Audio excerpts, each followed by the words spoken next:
Okay, ladies and gentlemen, again, this is so special for me to be on stage with these two magnificent Hawaiian men. Two of these men have been heroes in my life for what they've done for our ʻāina and our people. And if you guys don't know, to my far left, there's Professor John Osorio. I was going to call him Uncle, but that's how I respect him as. And to my near left is General Wall, Uncle Walter Ritte. Everybody put your hands together for these two. We are very fortunate and blessed to be here with them today and for them to put on this event. Mahalo ʻāina Momona for all that you do for our place, our island, and our people. Uncle John is also the president of the board of directors for ʻāina Momona.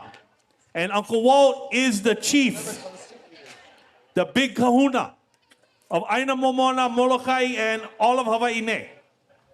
So again, it's an honor for being here on stage. And without any further ado, I'm gonna let the superstars do their thing. So if you guys could share with us some insight on what's going on out there in the world and what's affecting our sovereignty, our island, and our people. Mahalo, Uncle John and Uncle Walt, for letting us into your beautiful minds. Aloha mai kako. It is a real honor. It's a real honor and very, very much a privilege to be speaking here with Walter. I can't call him Uncle Walter because he's only like 5 years older than me. But I do call him a lot. We talk a lot these days because so many things are happening in the world. And I'm going to start basically by telling you guys things you probably already know, is that what is actually happening in the United States of America has a really strong impact on what is happening to us here in Hawaii, in our own nation. The thing about it is that some of the challenges that we are facing are pretty familiar. There continue to be lawsuits like the ones that's being leveled against Kamehameha schools, preference policy. It's just the most recent of these lawsuits that began way back at the very, very beginning of this century, back in 2003. And it's this continual kind of challenge, these court challenges that are trying to make this case that somehow we are not who we say we are, that we are not a distinct people, that we are not a nation, that we are not the descendants of a nation state that had every right to exist in the world, right? And we know this in part because of what we're celebrating today, right? Lā Hoʻihoʻi Ea. When the British government restored the power of the throne to Kauikeaʻuli, to Kamehameha III, on July 31st, what it did was it asserted that there was a legal order in the world that recognized nations like ours, that had already recognized us, that acknowledged and admitted that we were a nation state just like any other country. And for the next 50 years, as you pointed out earlier, for the next 50 years, we acted exactly like that kind of country. We had elections every 2 years. Only one election was ever had a riot. That was when Kalakaua was elected. But other than that, they were orderly. The kingdom conducted its affairs openly, in public, in multiple languages, in English and in Hawaiian. I mean, a typical day in the legislature would have involved debates back and forth between people speaking Hawaiian to each other and English to each other. And they were perfectly comfortable with it. It featured a government that offered voting privileges regardless of race. In the 1850s and 1860s. Think about that. Think about how long it took the United States to be able to acknowledge black people and brown people as having the same rights. So what I'm trying to tell you here is that we have this long history with the United States and with other European countries that for at least part of our history was marked by a sense of equality and, face to face. Since the takeover in 1893, we have not had that. And we've had to endure continual attacks on our rights as a people to exist. When our country was taken, the United States also absconded with about 2.1 million acres of our lands, pretty close to half of all the lands in the Hawaii ʻāina. And from that, the U.S. has taken from that hundreds of thousands of acres, most of it going to the military between 1900 and 1964. We are going to talk a little bit about that a bit later. But the most important thing I wanted to say to you is, despite the fact that there are these very powerful forces in the world, led by the United States, that try to suppress our people from living our lives as we wish to as Hawaiians, they have not been successful. Our people have resisted elimination, have resisted marginalization, and in places like Molokaʻi, but not just here, all across the ʻāina, our people for the last 50 years had been demonstrating sovereignty. Yes, we don't have a national government, but my goodness, in so many different ways, in education, in the way we care for each other, in the Back to the Land movement, that actually goes onto military lands like in Makua and starts replanting, that goes to Molokaʻi Ranch and tries to allay the tremendous damage done by years and years of neglect on that ʻāina. In so many places across the ʻāina, our people have said, you're not going to keep us from our land. You're not going to keep us from behaving like Hawaiians. So that's how I wanted to open. So John, we start off with the Hawaiians, and then we get an overthrow, and they take most of the lands, and then the Hawaiians keep some of the lands, and we got institutions like Kamehameha schools, Department of Hawaiian Homelands, and other kinds of lands that belongs to the people under DLNR. So we lost, as Hawaiians, we lost a huge part of the land pie, but we had some. Now, it seems like they're coming after the very few pieces that we as Hawaiians have control over. They're not satisfied with taking 90% of all the land. They want to take all of the land and everything that we have control over as Hawaiians. So maybe you can explain some of the things that are happening today, where the very few pieces that we have control over as Hawaiians, they now want to take it away from us. And how are they trying to take away from us? And let's start with the Kamehameha schools, because they own the most amount of lands as any of the Hawaiian organizations. And they're going after them right now. Sure. I want you, as somebody who really understands all the political fights that we're having as Hawaiian. Kamehameha is the largest private landowner in the state of Hawaii.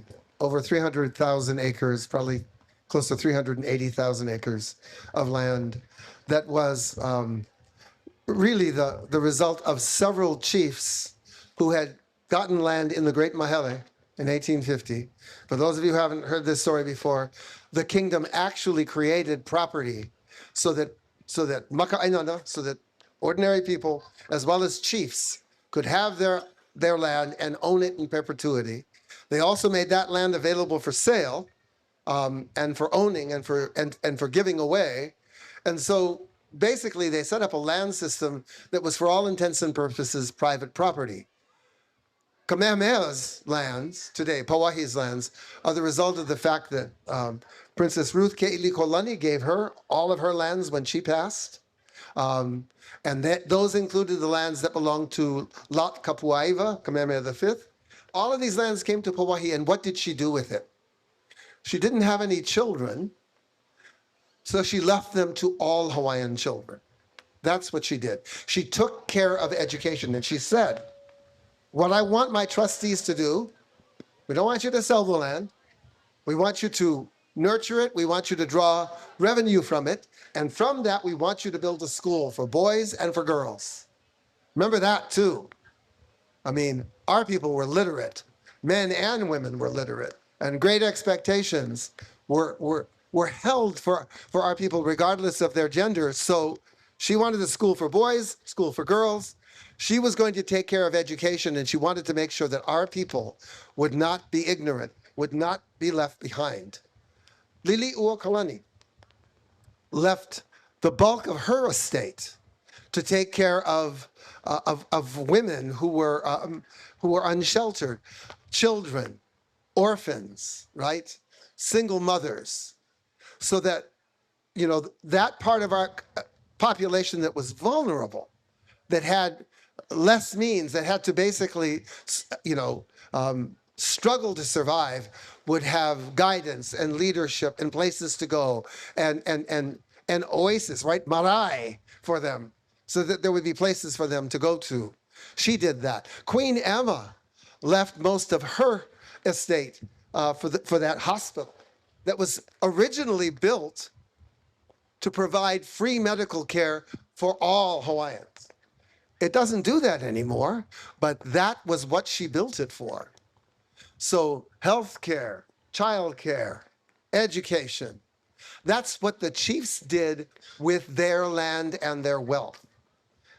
What did the Haole corporations do with their lands? Right? What did Castle and Cook and Alexander and Baldwin and Theo H., what did they do with their lands? They just looked to make more money and profit on it as much as they possibly could.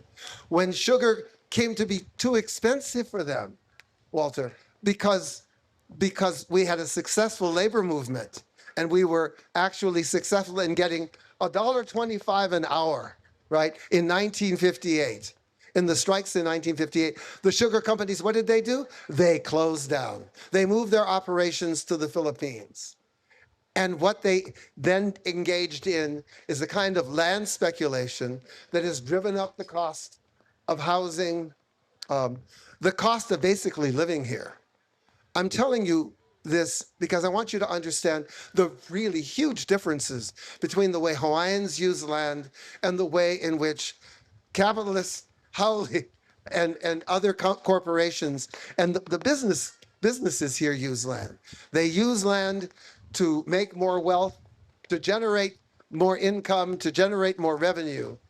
Our chiefs used our lands to take care of our people.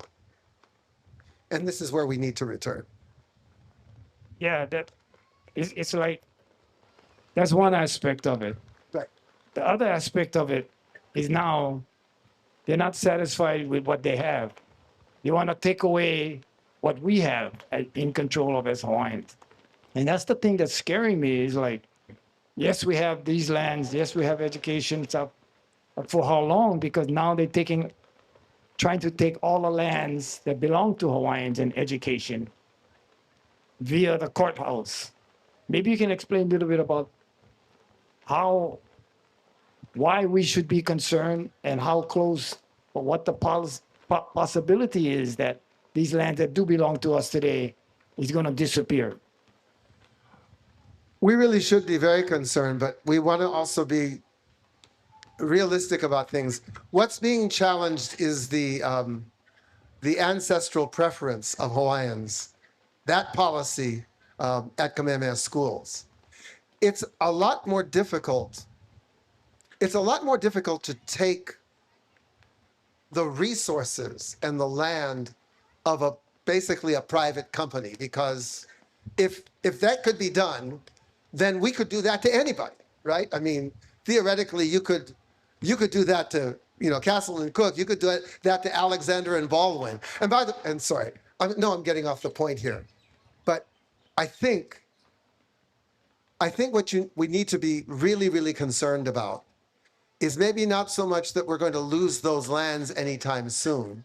It's that the leaders of Kamehameha will become so careful and cautious about how they run those schools that we will lose what we actually have a really great opportunity here. And that's the opportunity for Kamehameha to become not just a school for Hawaiians, but to become really a Hawaiian school.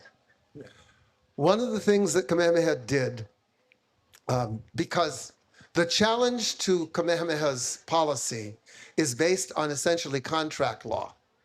And it's this idea that you cannot, they cannot discriminate by race when it comes to offering these kinds of contracts, which is really the, when a student is enrolled and pays tuition. So what did Kamehameha do? They announced that all of their students would henceforth be admitted tuition-free. Tuition-free for clearly one of the best educations in Hawaii.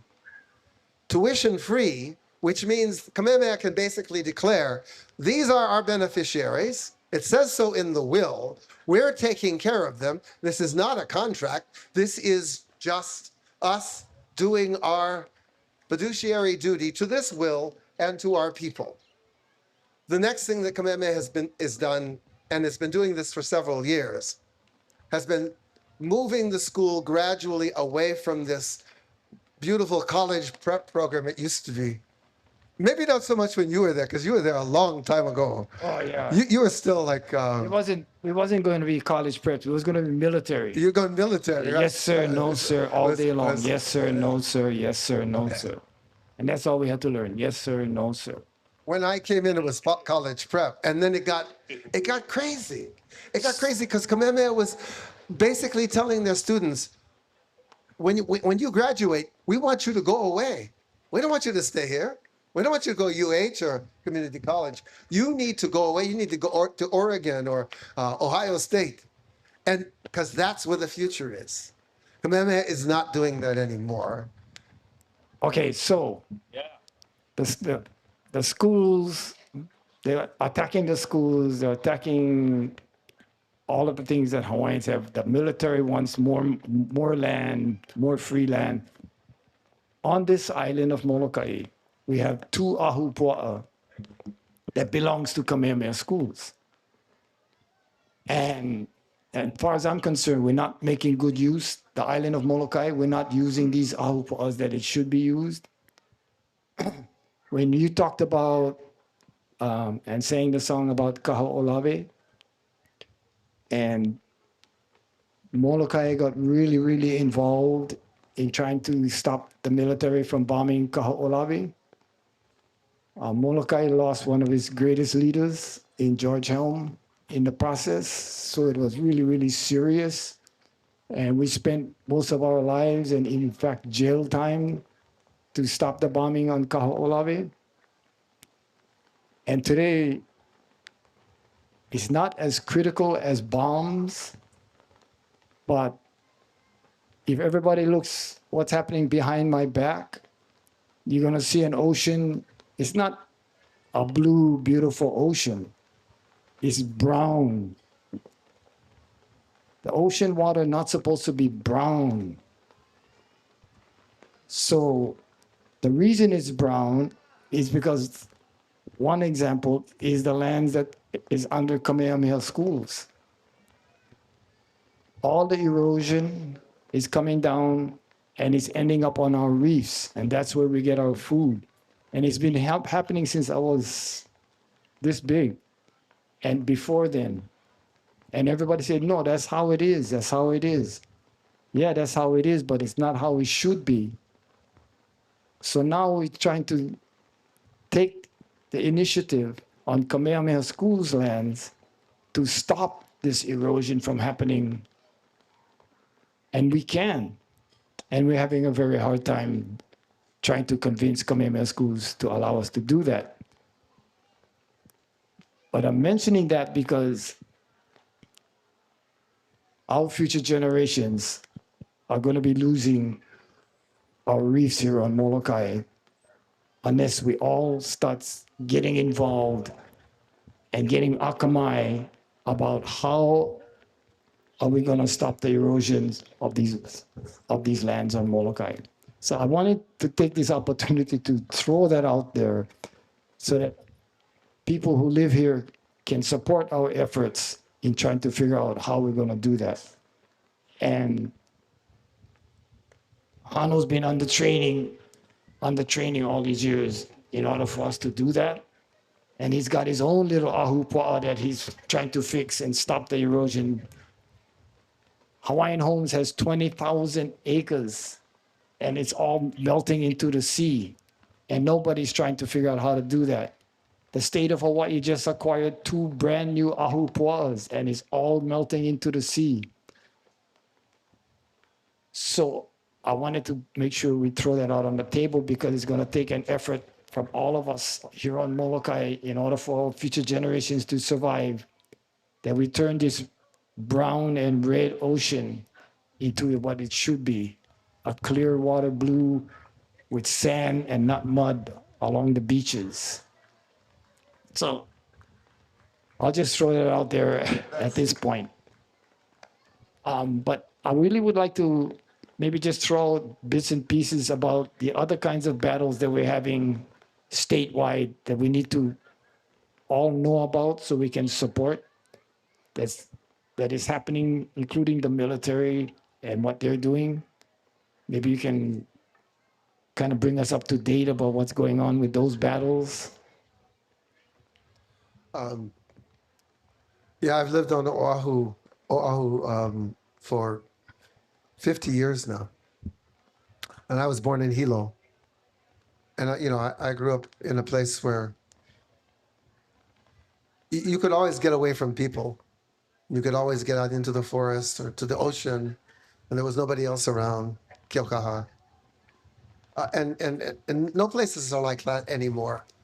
But if you live in a really urban place like Honolulu, you become aware of how just big the problems are when you have water that's being poisoned, for instance, by the release of fuel, of jet fuel into an aquifer, right? You become aware of those kinds of things that seem so really insurmountable. When you live even on an urban space like Maui, and you watch an entire town go up in flames, and realize that the things that are happening to us are the result not just of things like climate change, but just this continual unwillingness, right, to take responsibility for the things that we do on the land, for building where we shouldn't build, for building what we shouldn't build, and for refusing to change our ways of doing this. It's really difficult to see, but one of the things that you have to always see is the way our own people have responded to this and work to gain access to military lands like Makua, to work to protect as much as they can the ʻāina at Pohakuloa on Hawaii Island, despite the fact that, this is this huge ʻāina that the military has had, the Army has had access to now since before 1964. There's ordnance, unexploded ordnance everywhere. There's traces of uranium. Honest to God, this is a place that most people would simply say, it's too big. We can't fix it. There's too much damage. But what is really amazing is you have people who say, it isn't unfixable. And even if it takes generations, it needs to start now. We need to actually get people on the land, observing what the Army is doing in Pohakuloa, in Makua, in Kahuku, wherever they are, and really basically reporting on this and making certain that anything that the Army or the Navy, the Air Force does to our ʻāina, that they are prepared to fix it and to clean it up. and that we don't assume that they're going to have this land forever.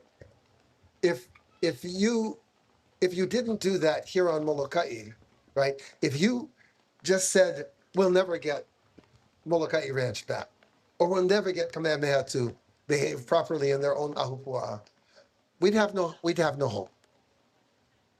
Because it really is what you're doing, what the Heritage Trust is doing.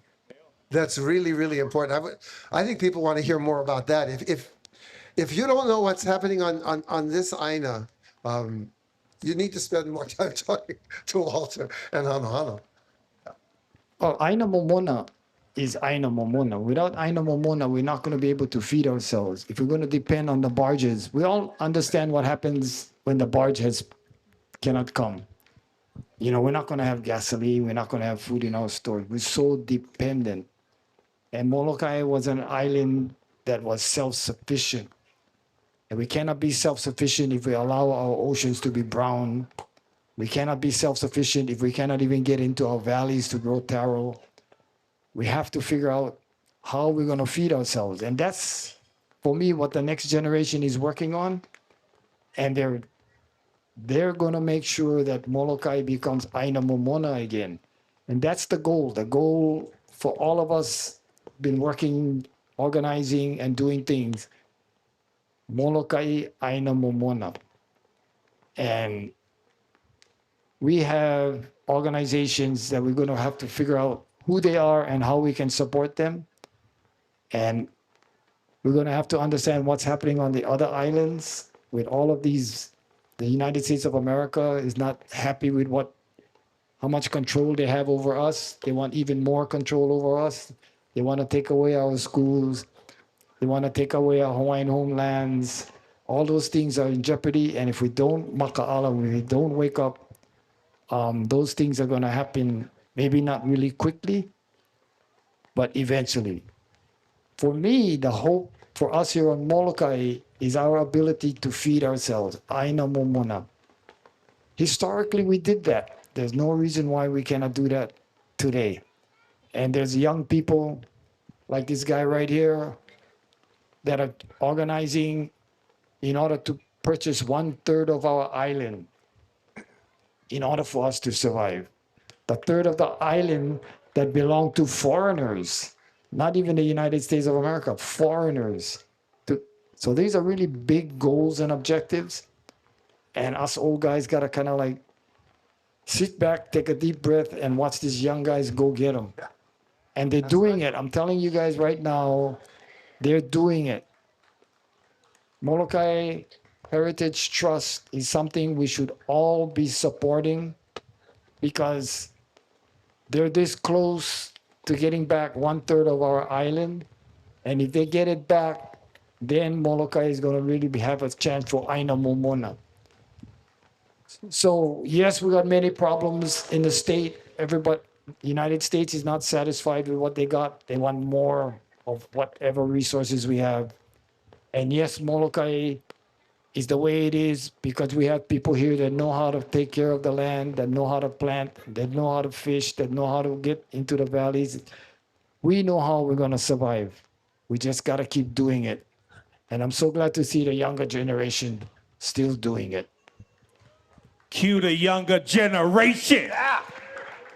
I just like check if everybody listening. If you can hear me, repeat after me. Ea. Say it a little bit louder with your chest. Ea. Ea. Ea. Ea.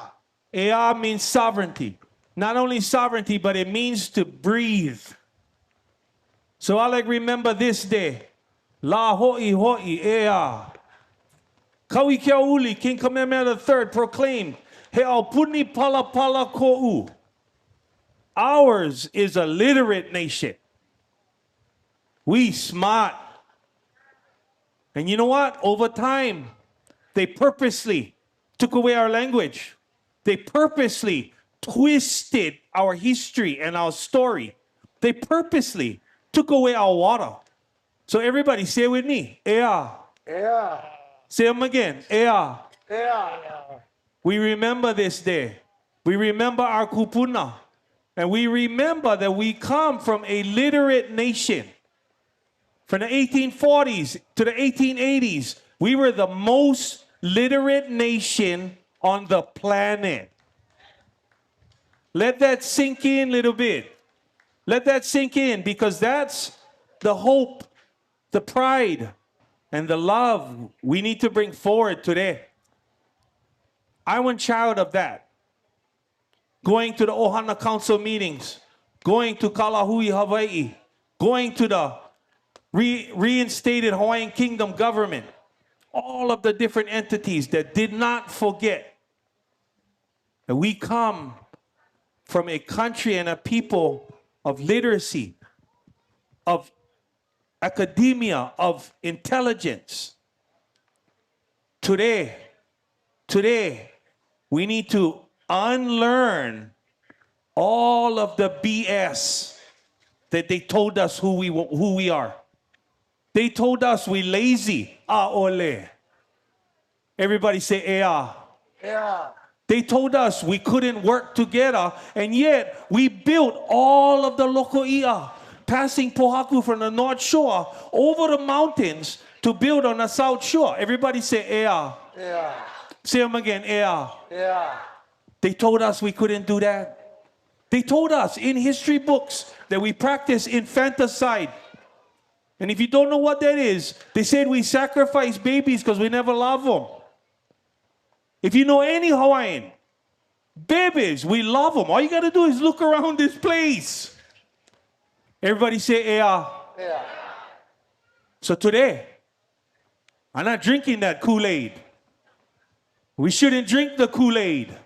No, believe the propaganda. Easy now. You don't even have to go to college to go learn from Uncle John Osorio. You can just Google that bugger.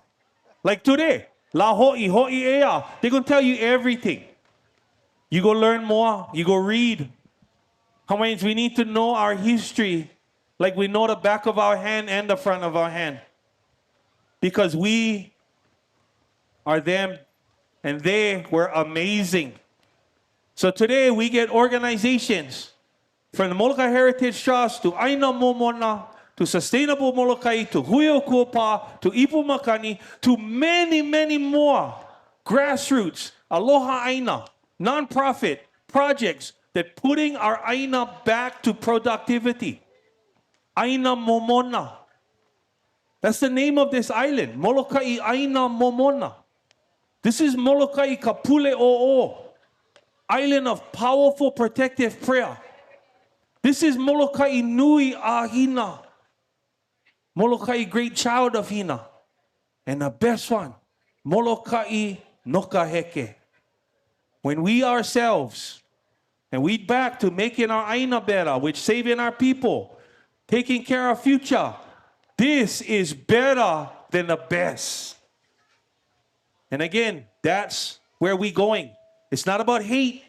It's all about love. This is all factual history of where we went off course. And now we're going to go back on course. How are we going to do that? We're going to do that with each other. Because I was sitting next to Uncle John Osorio at the World Court at The Hague. I don't know if you remember. But the verdict was, the only way we can go home is all together. Because nobody can go home by themselves. So I hope that we all go dig into our history. We all go learn more about what it is being Kanaka and Hawaiian. Because you don't have to just be Hawaiian by blood, Kanaka by blood. For love and take care and be one productive citizen of the Hawaiian Kingdom. So to everybody here today, repeat after me. Ua mau. Ke ea. O ka ʻāina. I ka pono. Say them with your chest. Ua mau. Ke ea. O ka ʻāina. I ka pono. One more time. Ua mau. Ke ea. O ka ʻāina. I ka pono. Mahalo you guys so much. Uncle Walter. Mahalo nui. Uncle John. Love you guys, Choke. Yes, sir. Mahalo nui for listening to our panel. Thank you, Uncle John, for expressing all of that ike, and Uncle Walter. You guys, mahalo nui. Mahalo nui.